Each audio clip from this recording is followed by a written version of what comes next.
ولادنا ذي يعوموا بالبرك، وواحد جاء ملثم سرق عليهم الأداة كلهم، وغدهم شيبه كلهم كبار، وكانوا عندهم عادة يحلوا الأداة كلهم، نزلوا وسط برك، وبعدين يغطوا خير وذلك الأول والثاني والثالث. هذا حق الطهارة يطلع النظيف.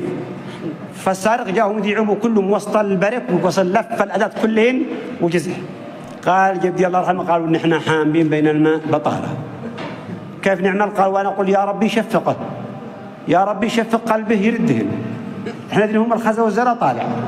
قال جزع السارق مسافه وفكر قليل، قال والله انه غلط، عيب يطلعوا بطاره خزا.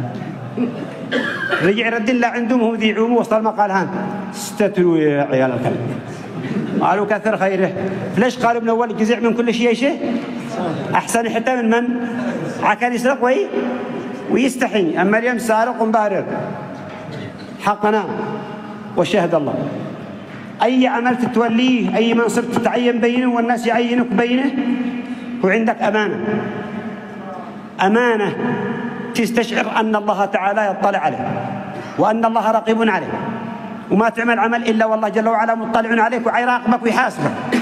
ما يكون من نجوى ثلاثة إلا هو رابعهم ولا خمسة إلا هو سادسهم لا تخفى عليه خافية لا في الأرض ولا في السماء.